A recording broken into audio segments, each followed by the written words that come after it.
Welcome back to What You Will Learn. My name is Adam Ashton. And my name is Adam Jones. Today we are reviewing Thinking Fast and Slow by Danny Kahneman.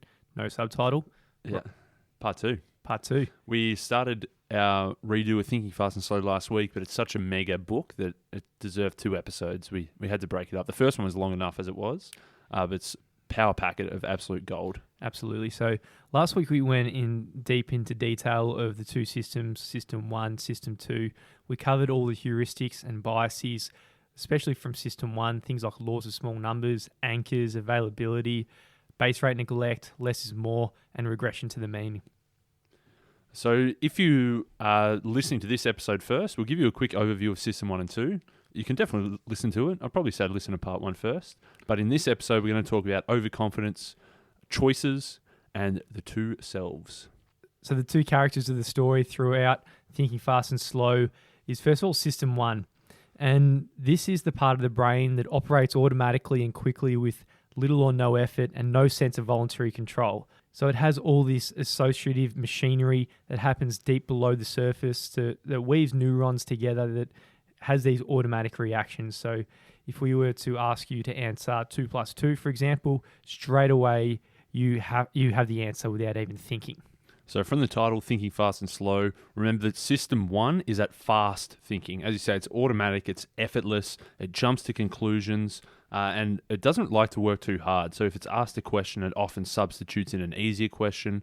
And it's also a victim to the trap that is littered throughout this book of what you see is all there is. So what System 1 does, it sees a small amount of information, jumps to a conclusion, and then ignores all of the other potential information that was out there. Now, System 2, the slow thinking, it allocates attention to the effortful mental activities that demand it. So whenever you're really thinking and concentrating about something, you're drawing on the resources of your System 2. And it's, as you say, it's effortful. It takes a lot of energy and focus and mental capacity. System 2, in that sense, is lazy. You'd rather not use System 2 because it takes so much effort. So we use System 1 as much as we can until we come across some kind of tricky question that, it's like a bit of a circuit breaker. It forces us to stop and think, and that's when System 2 is triggered, when it absolutely has to be. Part 3 of the book, and the first section we're going to be covering in this episode, is how humans can end up being overconfident in a lot of ways due to the errors that we have, especially in our System 1 judgment. He calls this the illusion of understanding.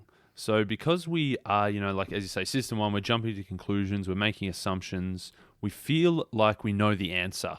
And because we've used this thing of what you see is all there is, we're neglecting all the other information. So all we see is the information that we use to make the decision, and it looks like we made the right decision, so we become extremely confident that we made the correct decision. Yeah, because we're ignoring all the potential outside data, whatever data we've got in our brain, we're trusting to the max. We end up thinking our own conclusions, what we've come up with, a gospel, not understanding that we're only taking a small portion of all the data into consideration. The halo effect. So there are a lot of things that flow into this, a lot of these heuristics and biases that we're using, these shortcuts or these cognitive biases. And one big one is the halo effect.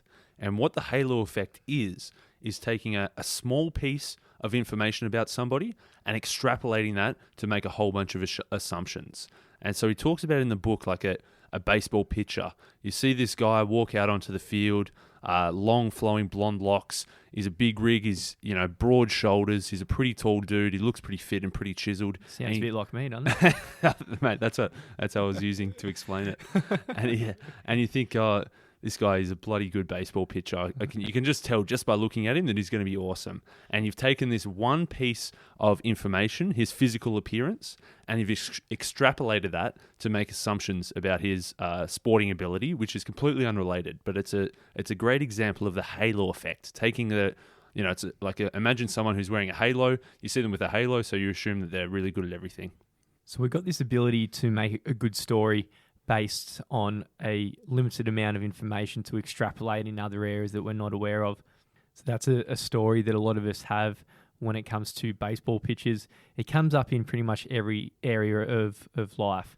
For example, if you like a prime minister or president's politics, you're probably going to like his voice and appearance as well. So the tendency to like or dislike everything about a person, including things that you haven't observed, is the halo effect. And it works both ways, as you say. It's either a very positive thing where you take one small piece of positive information and then judge that person overall positively. It also works the other way. If there's one small thing, maybe the first time you meet someone, if they give you a sloppy handshake, you use that handshake that was very weak and you take that and apply a whole bunch of negative assumptions about that person. So you've got to be very careful with this halo effect because it can either work very well in your favor or very poorly against you. Now, if you're doing an interview, for example, if you interview extremely well, you're going to benefit from the halo effect because this person is going to judge your ability to do work that's got nothing to do with interviews based on how well you interview. Yeah, if you just see a confident, outgoing person who's comfortable and can talk and is a good public speaker, then you just assume, yeah, this woman's going to be really good for our organization. She's going to be a real hard worker. She's going to really be able to knuckle down and drive change and bring new things to this organization. All these extrapolations and assumptions just based on that small, 15, 20-minute interview where they took a few pieces about this woman's behavior, about her confidence, about her clarity in speaking, and and she got the job. Yeah, absolutely. Well, I think presentations there and public speaking is probably the biggest and most amplified version of the halo effect. Because if someone can stand up there and do a presentation to a whole group of people and act competently, it doesn't matter really how good she is at her job. If she can do that, most people are just going to assume this person is extremely competent and effective in everything they do. Yeah, I think public speaking is one of those highly leveraged things because it definitely works the other way. If you see someone up there who's not confident, poor posture, they're stuttering and stammering, they're struggling, either they're reading off the slides or they can't get it out consistently or coherently, then you just assume they're a bit of a dud. I think public speaking in general is a safe bet for everyone to really try and learn at some stage in their lives to benefit from the halo effect. Narrative fallacy. If you think about all the data and information that's flowing around the world, it's really way too much for any single person to handle the entire complexity. So the narrative fallacy, it's something that we have to do. We have to narrate all this information and data about what's happening around the world, usually to a nice, coherent story. And sometimes this story and the map that you've created is quite different to the reality. Yeah, if you're working with data, for example, and you see all these stats that are trending up, and if you say, I've got no idea why the stats are going up, but look, everything's going really well, so we should keep doing what we're doing, your boss is probably going to say, you're a bit of an idiot. You need to give us something. If you can narrate some kind of story around it, if you can say, it went up because we introduced this new project and we marketed it really well so that everyone's taken it up very strongly, that story could be absolute horseshit.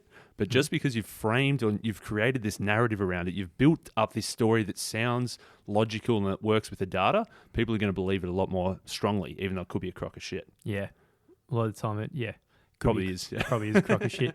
And it's something that you listen to every week on the What You Learn podcast. Yeah. Because it is inevitable that every time we get a 300, 400, 500 page book, we have to narrate it down to what we think is the best bits from the best books. And inherent in that, every single time the book filters through our own brain and our own narrative that we've got flowing through the world. And it could potentially sometimes land differently to the original author's intent. Yeah, 100%. And as you say, that because we're both sort of two similar dudes, we've got our own narrative that's largely similar. And because we can't possibly cover a whole book in one episode, that we're picking and choosing the best bits. And thanks to our narrative, we're probably picking similar bits and something that we really liked. Maybe someone doesn't like so much. Maybe something we chopped out could have been someone's favorite part. But that's just all part and parcel. If you think of a startup like Google, right? So if you think at the very beginning, you had Larry Page and Sergey Brin, who had this original idea, bringing it into the world. And that very stage, there's probably a lot of people with a similar idea and similar kind of levels. They made one decision, worked out, made another decision, worked out. And then they probably made 20 or 30 decisions that each one of them worked out.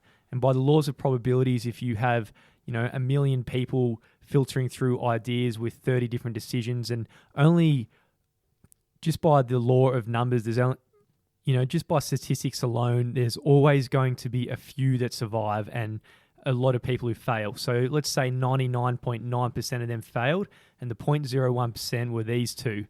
Now, they keep making their decision. They end up with Google, and they end up with a multi-billion-dollar company in the world.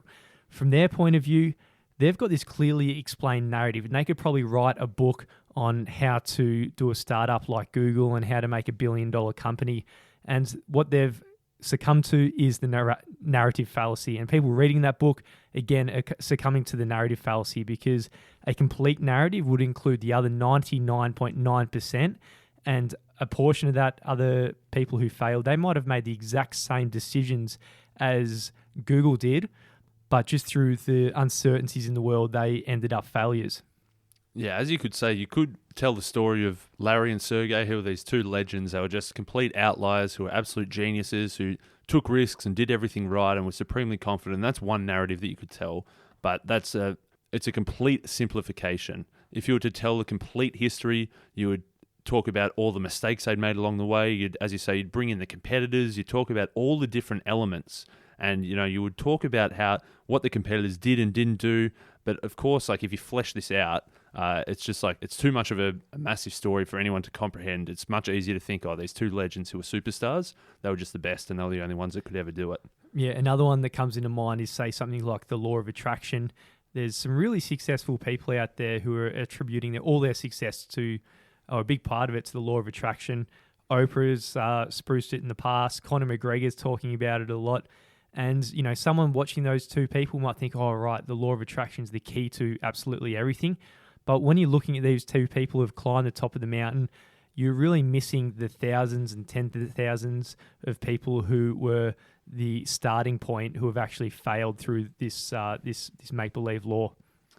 So now that we've talked about the narrative fallacy and you've got a bit of a grasp of it, and you can obviously realize that we're all victims of the narrative fallacy all the time, here are a few things you need to do to sort of be on your toes and keep a lookout for it.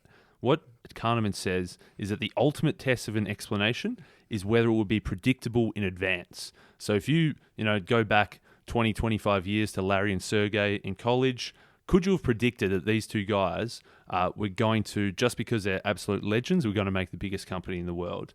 And I'd say it's probably pretty unlikely. So that means that simple story has fallen apart. It has to be predictive in advance for it to be somewhat true. Otherwise, it's just a crock of shit. And the second way we can overcome the narrative fallacy is to understand and differentiate the importance of luck versus skill. So again, for that example we had of Google, there could have been 1,000 things that went their way on their journey to become the company that they are today.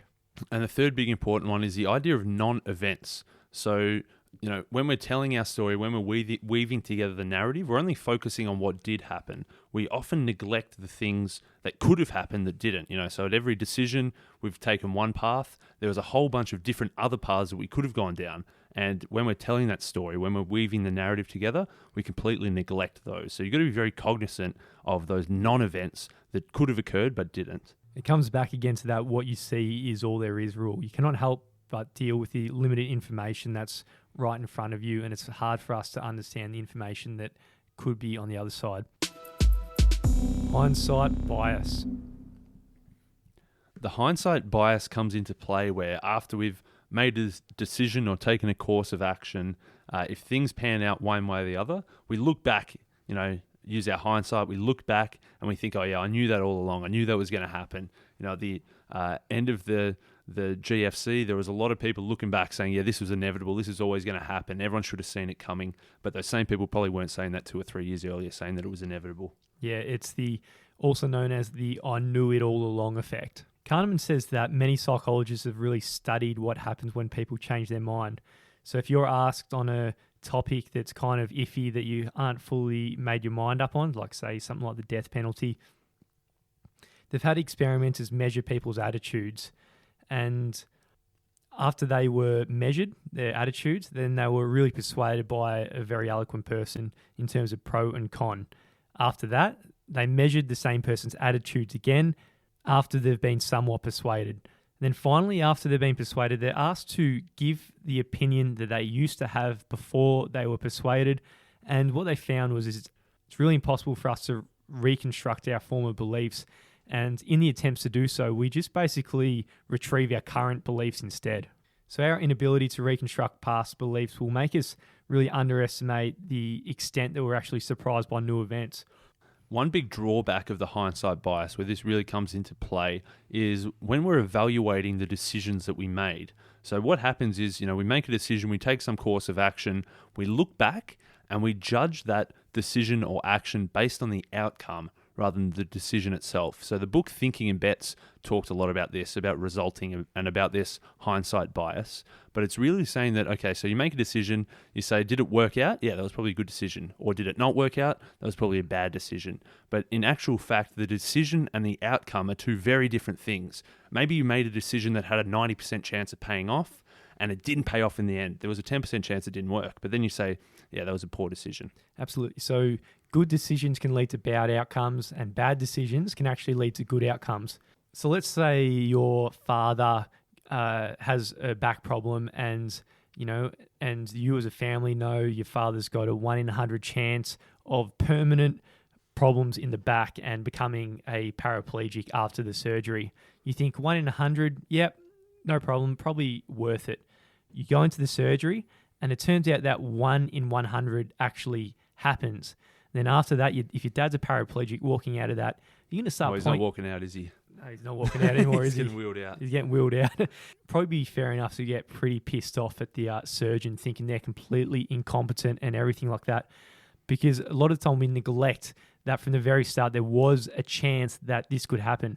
And this same sort of idea plays out in some of the books that Kahneman sort of had a little bit of a dig of. Books like Built to Last and Good to Great by Jim Collins, or like In Search of Excellence by Tom Peters and Robert Waterman that we've done in the past, saying that all of these books, what they did, they tried to look back through history and through the decisions and courses of actions and the managerial practices that the big companies that were really successful undertook. And they identified that, generally good practices always yield good results. But Kahneman says that that's pretty overrated. And he says that there's a hell of a lot of other factors that you couldn't possibly examine, and there's a hell of a lot of luck involved. And so he's saying that just by looking back and thinking, oh, this company's done well, so that means they must have good managers with good managerial practices, is hindsight bias 101.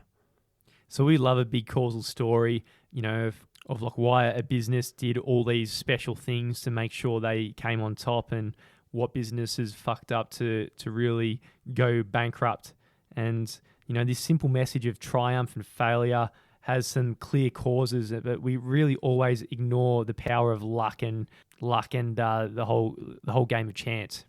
Yeah, and he liked to throw a dig in there at the end and just say, a lot of the companies that were built to last, that were meant to be around forever, kind of shrunk into obscurity. A lot of the companies in search of excellence, their profitability dropped after the study, and it was just a whole lot of causal stories that weren't predictive and weren't able to tell the future. Well, I thought all the built to last went bankrupt, didn't they? I don't know about all, but I think a chunk, yeah. Intuitions versus formulas. It's generally agreed that the quality of wine is due to the variations in weather during the grape growing season. So the best wines are really when the summer is warm and dry, but it's also helped by wet springs. So there's a bit of information here, and someone actually converted this knowledge into a statistical formula that will predict the price of wine at any particular age by the weather, the average temperature of the growing season, and the amount of rain at harvest time, and the total rainfall of the previous winter. And then what they did after this is they compared the accuracy of these predictions to all the wine experts, the ones who've done the degrees on wine, who have dedicated their whole entire life's passion to that. And, most people would think those people who are humans using their intuition to make these predictions would beat these formulas. But it turns out the formulas win every day of the week. Not just in this scenario, but in most other scenarios as well that we have to deal with. Yeah, these are experts who are using their intuitions. They're falling victim to a hell of a lot of these cognitive biases that we've been talking about. They're using their flawed system one. They're making assumptions based on emotions and feelings and intuitions. They're using their gut. They probably think that they've got all this experience. So again, that makes them overconfident. And so they think that they can know a lot better than a formula. They just think, oh, the formula, there's only a few different variables here. I'm taking into account so much more information and I'm making it a much more well-reasoned decision. But really, the experts are not experts when you stack them up against a formula. I've got another one here for you, Astro. He says that experienced radiologists who evaluate X-rays as normal or abnormal contradict themselves 20% of the time when looking at the same image later. That's pretty scary, man. Absolutely. So this person, if they say this person's got cancer, and then 20% of the times they say that, or if they say this person doesn't have cancer, 20% of the times they change their mind looking at the same image. Yeah. And again, so that's like a study they did where they gave people a whole bunch of different things, and they said they went through and said if it was normal or abnormal, and then they, without them realizing, they filtered a few of the same ones back in. That's pretty scary, man, to get a negative diagnosis when you're actually positive. Another one that we've covered a lot throughout the podcast in multiple books is when it comes to stock picking. So a lot of professional investors try and time the market in picking a stock when it's high or low. And, you'd think through all this effort and energy and all the fees that they're eating up that they're actually going to beat the market. But actually, turns out there's really no stock pickers who have the ability and the skill to beat the market consistently.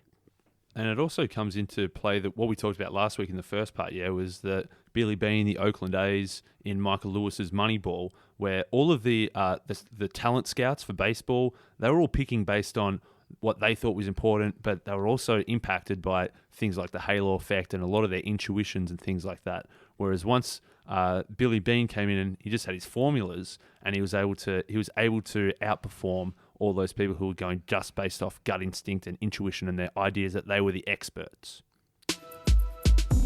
The planning fallacy. Kahneman tells a personal story here where he gives the example he was working with the Israeli Ministry for Education, and they were developing a new curriculum and a new textbook, and it was all around the ideas of judgment and decision making. So a lot of the things that we've been talking about in this book. And there was a group of them, a team of people that were going to do this, and together they thought this is probably going to take us around 2 years. And that was just based on their really a wild stab in the dark. Someone said we should probably look at other similar groups who have taken on similar tasks. How long did they take? And they found that similar groups took on average 7 to 10 years, but there was also a 40% chance that it never actually got finished. So that's pretty wild. But the team thought, nah, I'm sure we're a lot better team. Let's just push on. We'll be able to knock it off in 2 years. They carried it out. They started developing this curriculum. A few unknowns popped in, and by the end of it, it actually took them 8 years. So again, what we do is we forecast estimates based on basically just what's in front of them. And again, it's what you see is all there is. So the main trap that we fall into is we can't account for unknown unknowns. We only know our known knowns and our known unknowns. We can't see the things that aren't on the table. And we fall for the overconfidence in thinking that what's in front of us is all there is. He distinguishes between these two things as the inside view and the outside view. So taking the inside view means you're using your own estimations and judgments to make a prediction. That's what that's the inside view. Whereas the outside view will be looking at things like the base rate, which we talked about last time, or looking at things like, okay, what about similar teams like us? How have they performed in the past? That's the outside view. So you're taking sort of real world data and ignoring your own assumptions. So obviously the team, they took the inside view for Danny's curriculum development. With the inside view, they said 2 years. The outside view said it's probably more likely 7 to 10. And of course, it took them 8. Mm-hmm. So obviously the outside view is a lot more reliable than taking our own inside view. So this is the planning fallacy where we always end up with these overly optimistic projects, and they're really everywhere. But these estimates that we have, they're almost always close to the best case scenarios. And, you could always improve by consulting on similar cases from people from the outside view. Man, it happens to me every week, I reckon, almost, in terms of doing the notes for this podcast. You go through a book, you read it, and you'll say, what time are you coming over? I'll say, I'm just doing the notes now. It'll probably take me an hour, so I'll be there by 10 o'clock. Generally, I'll probably see him midday. Yeah. It always seems to take longer than you think, because when you're planning, you're making a few assumptions, and it almost always blows out to a lot longer than you think. Yeah, and it's a function of the unknown unknowns. The more unknown unknowns that are there, the more it's going to be blown out well in proportion. I mean, regulators and designers always cook it when it comes to infrastructure. When you have to go down, dig up rock, you don't know what's going to be in the ground, and then throw things around, and it's over 5 to 10 year projects. They always go, almost certainly always go over budget. For example, in Sydney recently, we've got the Sydney light rail there. You know the one I'm talking about, Astro? I do. Every time we go to Sydney, it feels like nothing's progressed, but I'm sure they're doing good stuff. Yeah, there's a funny video of on YouTube of a few construction workers. Have you seen that? Yeah, just passing a brick It's from about one to 10 the people other. passing a brick to the other or whatever. So this project was originally budgeted for $1.6 billion. And then in 2014, it surged to $2.1 billion. But then now they're saying this project is upwards of $3 billion and likely to be a lot more. Yeah, exactly. So it's already doubled, and they're still no closer to finishing. Another funny story is the Scottish Parliament in 1997. They made the estimate this building in Edinburgh would cost £40 million. 2 years later, after they'd started working on the project, they said the budget's £109 million. In 2000, the regulators said, okay, $195 million, that's your cap. You can't go over that. No more. That's it. 2001, they said, okay, you guys are taking the piss here. What's it going to cost? And they said, okay, $241 million. That's it. And then 2002, they increased the cost twice more. In 2003, there was 3 more increases in budget. And by the time in 2004 they actually got to finishing, it actually cost $431 million pounds. So from their initial estimate of 40, they've ended up with 430. That's almost an 11x, and that's just planning fallacy 101. There's another one here. There's a survey of homeowners redoing their kitchen. So I hope my brother's listening to this because he's doing a whole bunch of this at the moment. But most people, when they start out, they're predicting their kitchen upgrade is going to cost them $18,650. But in fact, what they pay is $38,769. So everyone who's going to upgrade their kitchen is up for 20 grand more than their original estimates. Yeah, that's over double. So if you're planning on doing renovations to your house and you've set aside a budget, you've tried to do as much as you possibly can in terms of research and in terms of the inside view of what you think it's going to take, you've got to be very careful because you're probably going to be under budgeting yourself. And in actual fact, this planning fallacy is going to come back and bite you. So remember, whenever you come up to a new project, your bias is always going to estimate for the best case scenario. So if you're putting a proposal in for some kind of project and you're putting dollar amounts on it and it's in an area not much experience, remember that the dollar you're going to put in naturally is going to be on the lower end. You need to make sure you account for all the unknown unknowns, and the best way to do this is consult an outside view, someone who's a lot more experienced in this area, or look at other different projects and compare the amount of time it takes based on that, rather than you just starting from the initial work breakdown. Loss aversion. I'm going to offer you a bit of a gamble here, Ashto, and those listening, you can see what you think of this. Let's say if I toss this coin here, if it lands on tails, you lose $100. If it lands on heads, you win $100. You're gonna jump on this bet. I'm a gambling man. I have dabbled from time to time in the past. This is a tough one though, mate. $100 that's a painful loss. Just on the toss of a coin. I think I'd rather be compensated a bit more than $100. Statistically, of course, it makes a hell of a lot of sense because it's 50-50 to lose as much as you win. The expected value there is to break even. You should be able to take that bet, but the pain of the loss is so much worse than the upside of the win. And this is the exact same answer that Danny Kahneman got when he was doing this research. Most people wouldn't choose this bet because the statistical value is because the expected value is basically zero. It's neutral. You're not going to win. You're not going to lose. But for most people, the pain of losing $100 is actually more than the benefits of winning $100. And what they found was usually it takes a psychological benefit of $150 equals the loss of $100. Yeah, this is the big element of prospect theory, which is what Kahneman won his Nobel Prize for, was prospect theory, and specifically this idea of loss aversion, saying that losses often hurt generally like twice as much as the wins. So that's like what you were saying. If people said, okay, if you're going to lose $100 if you lose this bet, how much do you have to win to make it worth the risk? And that's why that win is significantly higher than the loss, because that loss hurts a lot more. This has become very apparent to me recently. I got a bit of a pay bump earlier in the year. It was, it was pretty decent, pretty happy with it. And then more recently, I had my $3,000 laptop stolen. So there was this gentleman who came through on... That gentleman's a generous way to put it. He was a gangster. He was a gangster from the western suburbs in Victoria, and he was a stereotypical looking gangster. And he got me on Gumtree. He put a cash/check deposit in my bank account, came to my house and grabbed the laptop. The $3,000 appeared to be my account, and then he left. 3 days later, I got this over-withdrawn fee on my bank account with $3,000 cash. I thought it was cash, it was a check, bounced out. So then he just basically went off with my laptop. The pain of that $3,000 was quite large. It was a big $3,000. And I think it takes a lot more of a pay rise, much greater than the $3,000, to equal the pain of that loss. Man, another big part that added to that loss as well was that your notes of Thinking Fast and Slow were on that laptop as well. So it took you another couple of hours to redo the notes for this.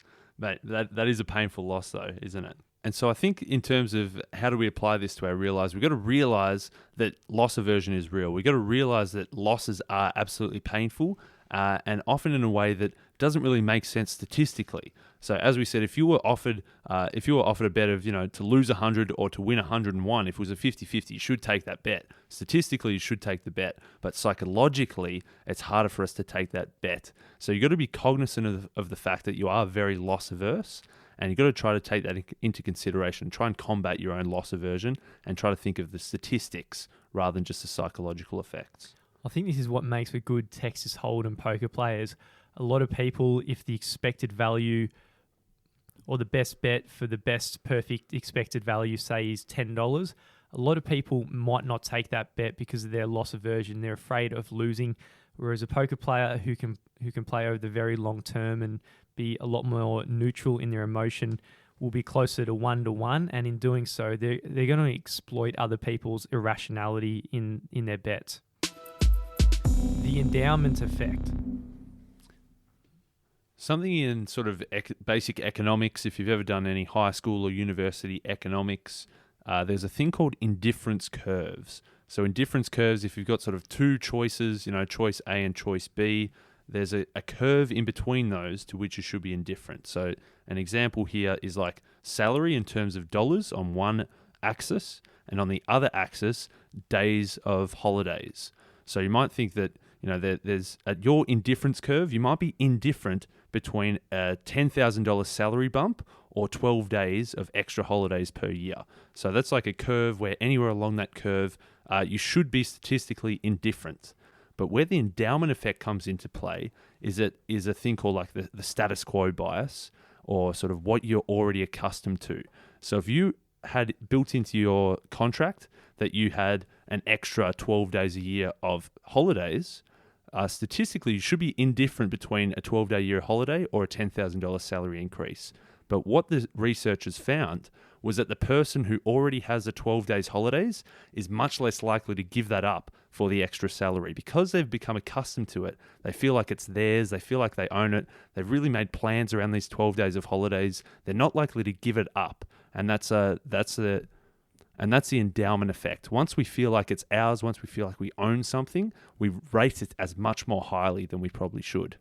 So the disadvantages of a change loom larger than its advantages. So it induces the bias, as you said, that favors the status quo. So this loss aversion, in all cases, gives preference to the status quo.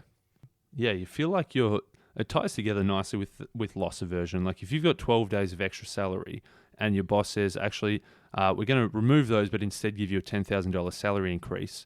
Obviously, you're feeling the loss of those 12 days. It feels like a big loss. And because it's something you already had become accustomed to, was already part of the status quo, that loss hurts more than the gain of the $10,000 salary.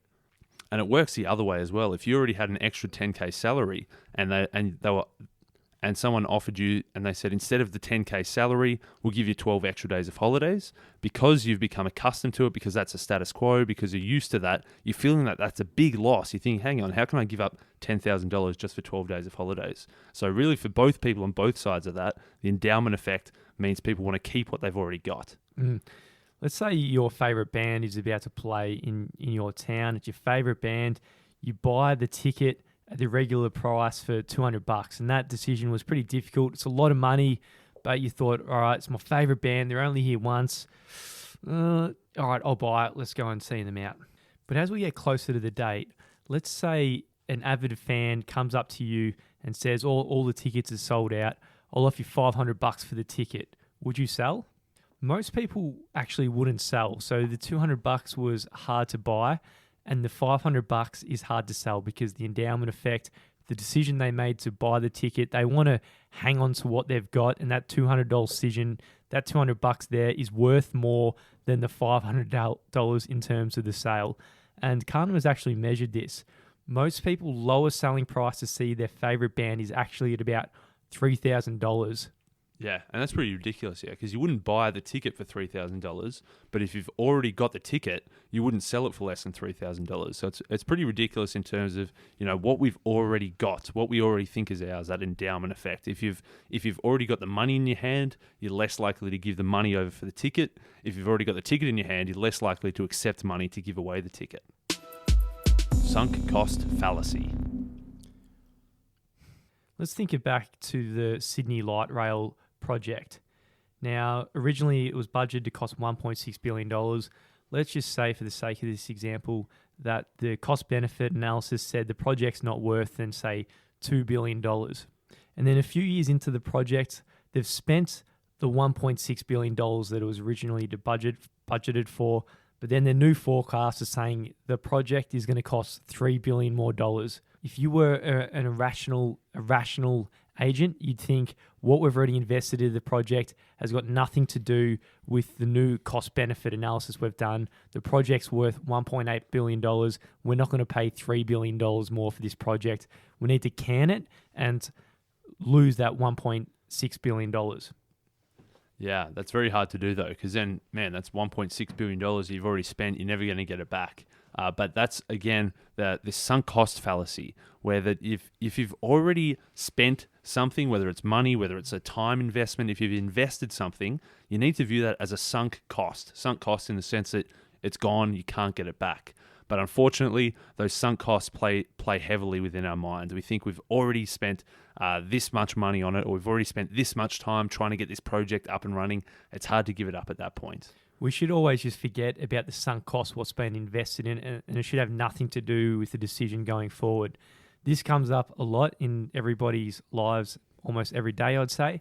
Let's say if you buy a ticket for a movie, you go out for dinner beforehand and you had a nice meal with everyone there, and then you spend another $30 on the movie. You get in there, half an hour in, you realize the movie's a piece of shit and you're not going to enjoy the rest. I mean, if you were a rational agent, the $30 you've already spent will have nothing to do with you sitting in the movie. But because you already spent money on the night and to get you to this point, then you're probably going to go there and watch the rest of the movie just because the sunk cost bias. Yeah, there's actually, now that we're talking about it, it's not in the notes, but I remember there was an episode of the Akimbo podcast, Seth Godin's podcast, where it was all about sunk cost fallacy. And he related it to the fact of like the degree that you've got.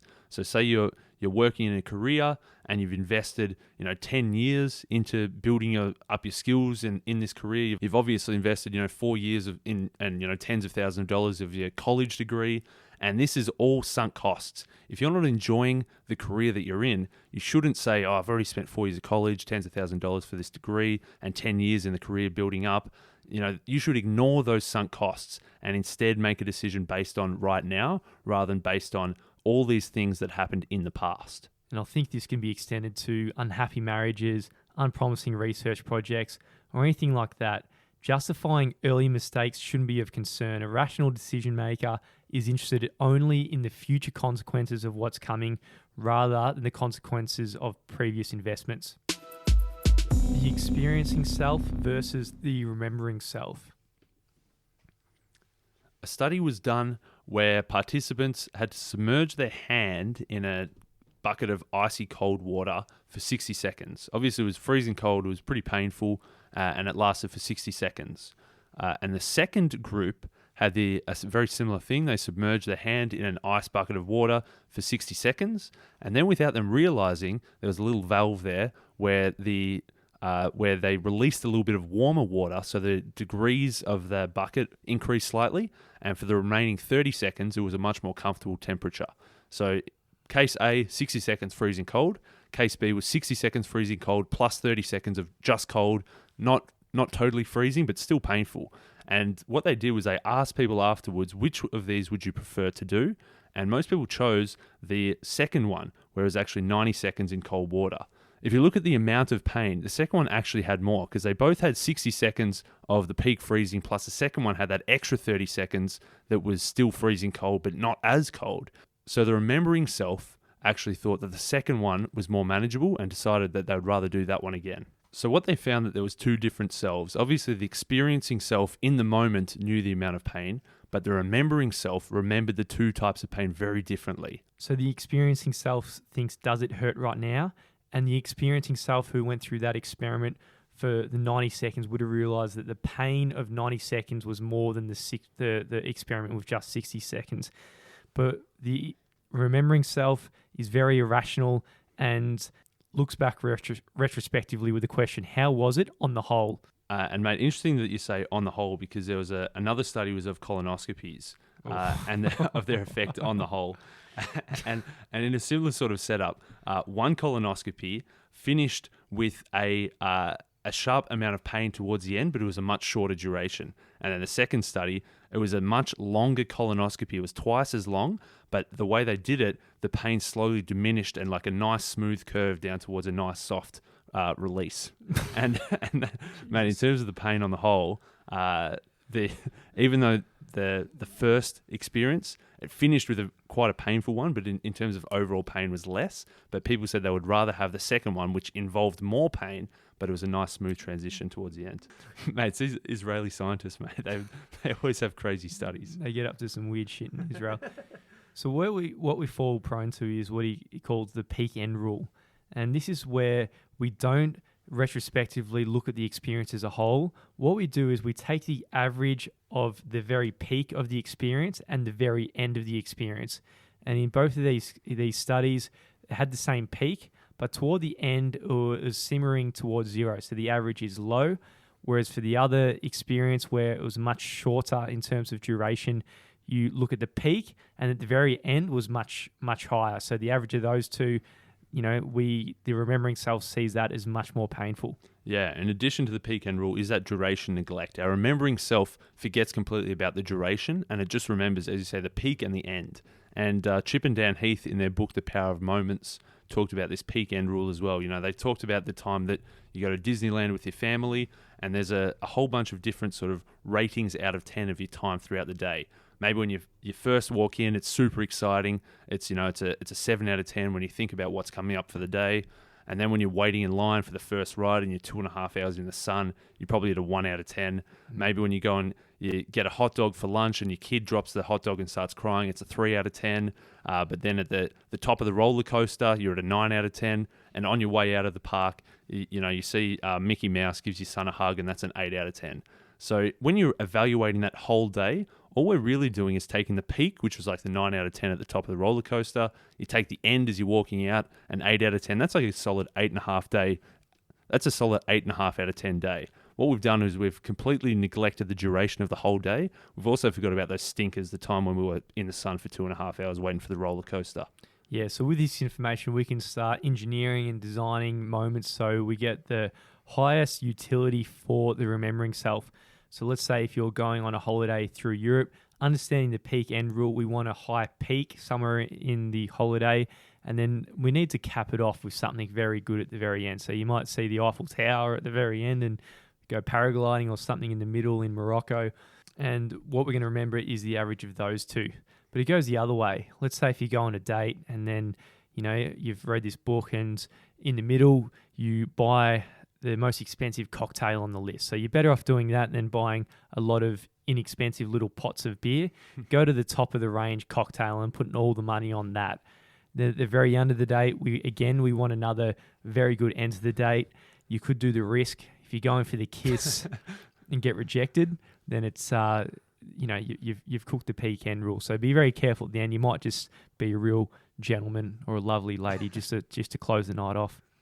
Wow, that's definitely an interesting one. As you say, the duration neglect, you forget about the hours of conversation and all you think about is the fancy cocktail and how did it finish. And so you can definitely engineer situations to work in your favor.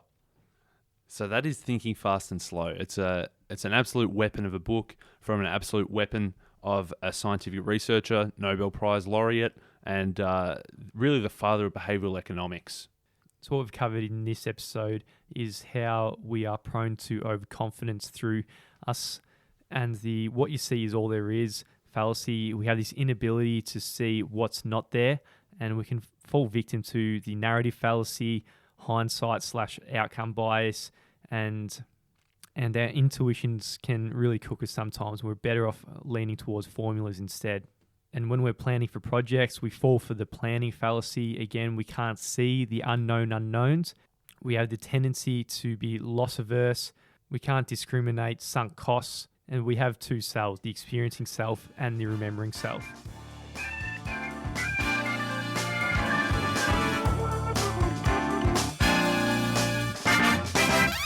Thinking Fast and Slow by Big Bad Danny Boy is very high up in terms of our top 50 for Asho and I. It's a wild, wild book, and there are a whole bunch of other wild, wild books that we highly recommend. If you want to see the whole list, we've got our top 50 at whatyoulearn.com/top 50. Go and check it out.